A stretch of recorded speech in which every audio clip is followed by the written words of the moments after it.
Hello everyone, welcome to ClassFix board exams which is part of ClassFix Academy. So আজিৰ এই ভিডিঅ'ত আমি আলোচনা কৰিম মেট্ৰিক পাছ কৰাৰ পিছত অৰ্থাৎ ক্লাছ 10 পাছ কৰাৰ পিছত ষ্টুডেণ্টসকলে কোনটো ষ্ট্ৰীম ল'ব লাগে,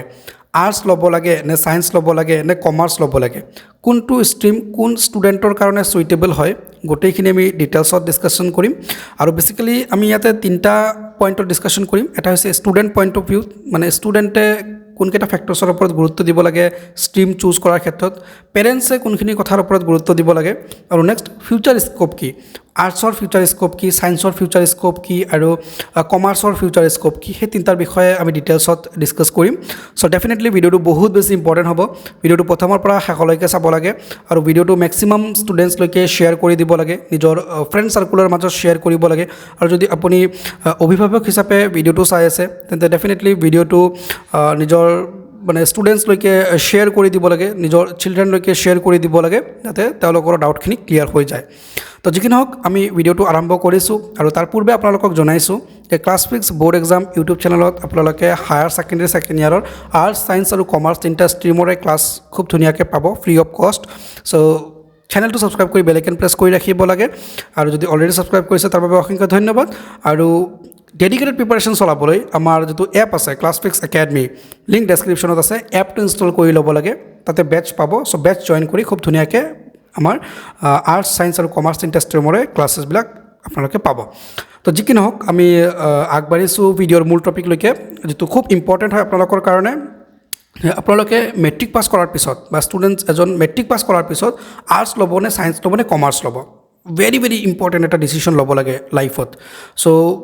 যিটো গোটেই লাইফ আপোনালোকৰ মানে ইম্পেক্ট দিব এই ডিচিশ্যনটো। চ' সেই ডিচিশ্যনটো ঘপককৈ ল'ব নোৱাৰি, ইয়াৰ ওপৰত এটা ষ্টাডি কৰিব লাগে। চ' কি ফেক্টৰ্ছৰ ওপৰত মানে গুৰুত্ব দিব লাগে ষ্টুডেণ্টসকল ছাবজেক্ট বা ষ্ট্ৰীমটো চুজ কৰাৰ ক্ষেত্ৰত। চ' মই ডিটেইলছত বুজাই দিছোঁ, বাছ ভিডিঅ'টো চাই থাকিলে হ'ল। চ' ফাৰ্ষ্ট অফ অল আমি ষ্টুডেণ্ট পইণ্ট অফ ভিউত ডিছকাশ্যন কৰিম যে এজন ষ্টুডেণ্টে আৰ্টছ ছায়েন্স বা কমাৰ্চ এই তিনিটাৰ যিকোনো এটা ষ্ট্ৰীম চুজ কৰিবলৈ কি ফেক্টৰ্ছৰ ওপৰত গুৰুত্ব দিব লাগে। ঠিক আছে, ফাৰ্ষ্ট অফ অল আমি আলোচনা কৰিম বা বুজাই দিবলৈ যত্ন কৰিম যে বেছিকেলি আৰ্টছ কি হয়, ছায়েন্স কি হয়, কমাৰ্চ কি হয়, মানে ষ্ট্ৰীম বস্তুটো কি। চ' সেইটো প্ৰথমে বুজাই দিম, কাৰণ কি বহুত ষ্টুডেণ্টৰ সেইটো ক্লিয়াৰ নাথাকে, কাৰণ ক্লাছ 10ত গোটেইকেইটা একেলগে পায়, তাৰপিছত ফাৰ্ষ্ট ইয়েৰত যেতিয়া আহে ষ্ট্ৰীম বেলেগ বেলেগ আৰ্টছত ছায়েন্সত কমাৰ্চত তেওঁলোকৰ মানে অলপ খেলি মেলি লাগে। চ' ষ্টুডেণ্টসকলৰ এই খেলি মেলিটো হোৱাটো স্বাভাৱিক, আমি যেতিয়া পঢ়িছিলোঁ আমাৰো হৈছিলে। তো গতিকে আমি বুজাই দিম আৰ্টছ কি, ছায়েন্স কি, কমাৰ্চ কি, আৰু কোনজন ষ্টুডেণ্টে কোনটো চুজ কৰিলে ভাল হয়। ঠিক আছে,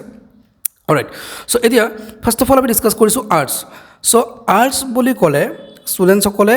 ইজিকৈ এনেকৈ বুজি ল'ব যে ক্লাছ 10 পাছ কৰাৰ পিছত ক্লাছ 11ত যাব। তো বেচিকেলি যিবিলাক ষ্টুডেণ্টে মানে ক্লাছ 10ত ছ'চিয়েল ছায়েন্স ভাল পাইছিলে বা ছ'চিয়েল ছায়েন্সৰ প্ৰতি ইণ্টাৰেষ্ট আছিলে, সেই ছ'চিয়েল ছায়েন্সৰ ছাবজেক্টকেইটাই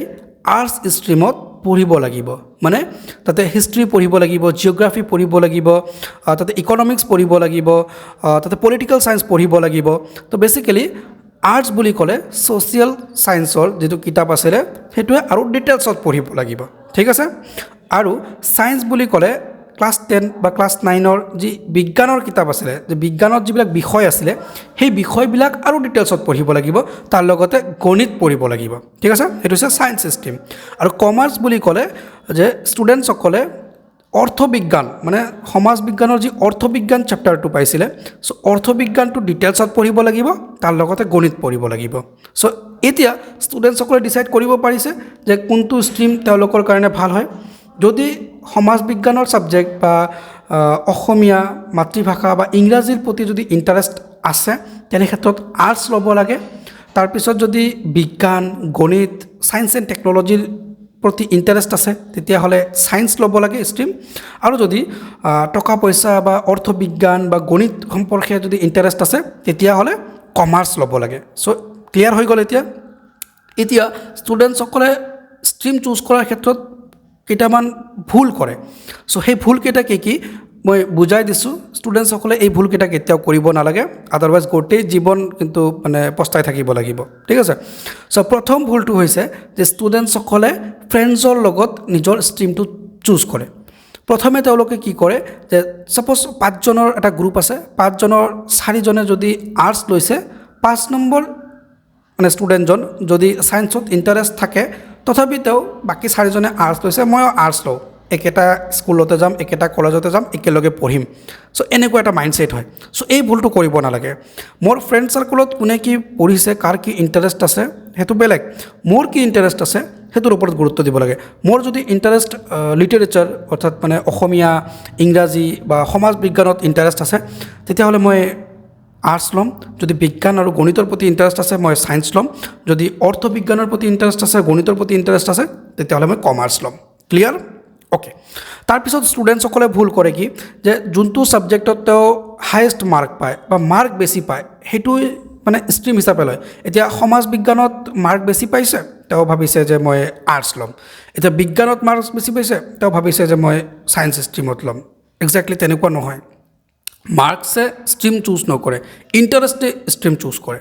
বা ইণ্টাৰেষ্ট হিচাপে ষ্ট্ৰীম চুজ কৰিব লাগে মাৰ্কছ কম বেছি হ'ব পাৰে এতিয়া পৰীক্ষাৰ লিখাৰ ওপৰত বা পৰীক্ষাৰ এনভাইৰনমেণ্টৰ ওপৰত বহুতকেইটা ফেক্টৰ্ছৰ ওপৰত মাৰ্কছটো ডিপেণ্ড কৰে চ' মাৰ্কছ কম বেছি হ'ব পাৰে কিন্তু 9ত বা 10ত কোনটো ছাবজেক্টত ইণ্টাৰেষ্ট আছিলে সেইটোৰ ওপৰত ডিপেণ্ড কৰি আমি ষ্ট্ৰীমটো চুজ কৰিব লাগে ঠিক আছে তাৰপিছত আমাৰ ষ্টুডেণ্টসকলে আৰু এটা ভুল কৰে যে নিজৰ ইণ্টাৰেষ্ট কি নিজে কোনটো পঢ়ি ভাল পায় আৰু নিজৰ এইম কি হ'ব বিচাৰে চ' এতিয়া কোনোবা এজন ষ্টুডেণ্টে যদি ধৰক ডক্টৰ হ'ব বিচাৰিছে কোনোবা এজনে যদি ধৰক ইঞ্জিনিয়াৰ হ'ব বিচাৰিছে কোনোবা এজনে যদি ছায়েন্স এণ্ড টেকন'লজিৰ ফিল্ডত ধৰক ITI কৰিব বা কিবা এটা ধৰক মানে টেকনিকেল বেকগ্ৰাউণ্ডত কিবা এটা ডিগ্ৰী ল'ব চ' সেই ষ্টুডেণ্টজন আৰ্টছত মানে এডমিশ্যন নলৈ ছায়েন্সত এডমিশ্যন ল'ব লাগিব তো বেচিকেলি নিজৰ ইণ্টাৰেষ্ট এইম কি হ'ব বিচাৰিছে যে আপুনি কি চিভিল ছাৰ্ভেণ্ট হ'ব বিচাৰিছে নেকি তেতিয়াহ'লে আৰ্টছটো আপোনালোকৰ কাৰণে বেষ্ট হয় যদিও আজিকালি মানে ছায়েন্স বেকগ্ৰাউণ্ডৰ পৰা বা মেডিকেল বা ইঞ্জিনিয়াৰিং বেকগ্ৰাউণ্ডৰ পৰা চিভিল ছাৰ্ভেণ্ট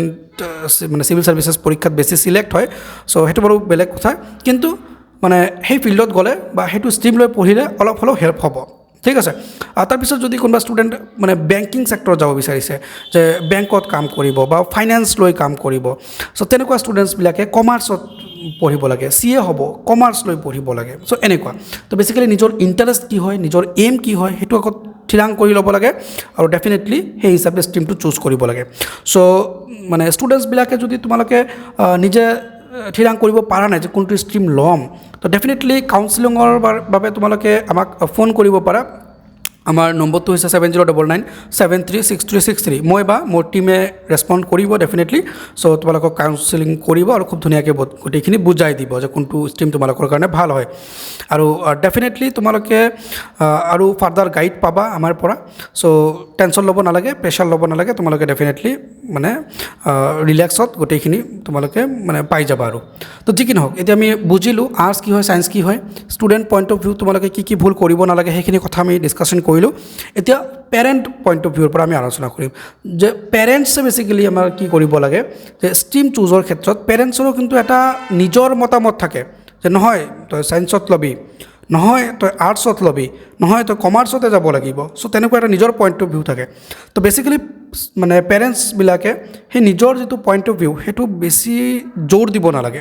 ষ্টুডেণ্টৰ ইণ্টাৰেষ্টৰ ওপৰত গুৰুত্ব দিব লাগে যে তেওঁ কি পঢ়ি ভাল পাইছে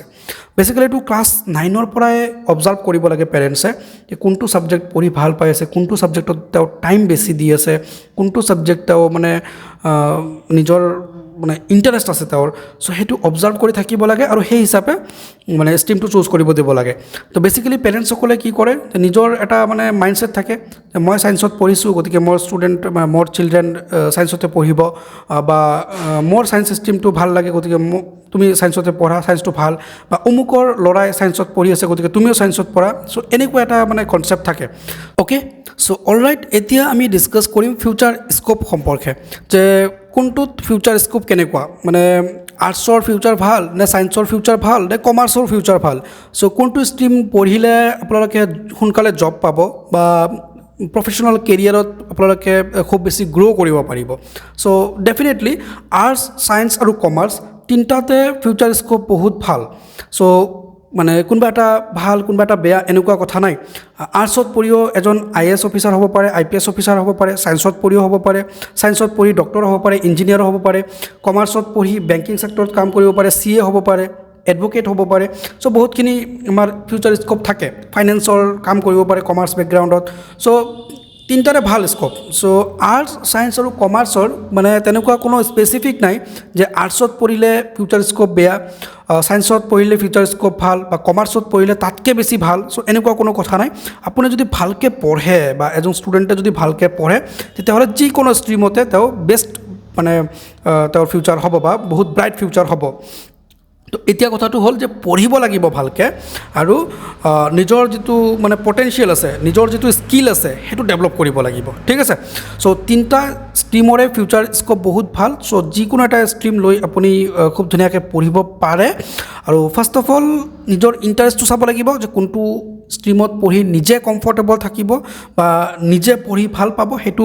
মানে ফাৰ্ষ্ট অফ অল চাই ল'ব লাগে আৰু তাৰপিছত ষ্ট্ৰীমটো চুজ কৰি খুব ধুনীয়াকৈ নিজৰ বেষ্ট দি পঢ়িব লাগে আৰু নিজৰ স্কিল ডেভেলপমেণ্টৰ ওপৰত কাম কৰিব লাগে তো অবভিয়াছলি তিনিটাতে ভাল এটা স্ক'প পোৱা যায় ঠিক আছে চ' আজিৰ ভিডিঅ'টো ইমানেই আছিলে য'ত আমি ডিছকাছ কৰিলোঁ আৰ্টছ ছায়েন্স আৰু কমাৰ্চ কোনটো বেচিকেলি চুজ কৰিব লাগে ষ্টুডেণ্টসকলে তো আই হোপ ভিডিঅ'টোৰ পৰা ক্লিয়াৰ হৈ গ'ল যদি কিবা ডাউট আছে নিশ্চয় কমেণ্ট ছেকশ্যনত জনাব প্ৰতিটো কমেণ্ট ৰিপ্লাই কৰি মই ডাউটখিনি ক্লিয়াৰ কৰি দিম আৰু যদি কিবা প্ৰশ্ন থাকে কিবা সুধিব লগা থাকে কমেণ্ট ছেকশ্যনত জনালে হ'ল ডেফিনেটলি মই কমেণ্ট কৰিম বা ৰিপ্লাই কৰি ডাউটখিনি ক্লিয়াৰ কৰি দিম চ' ভিডিঅ'টো লাইক কৰিব লাগে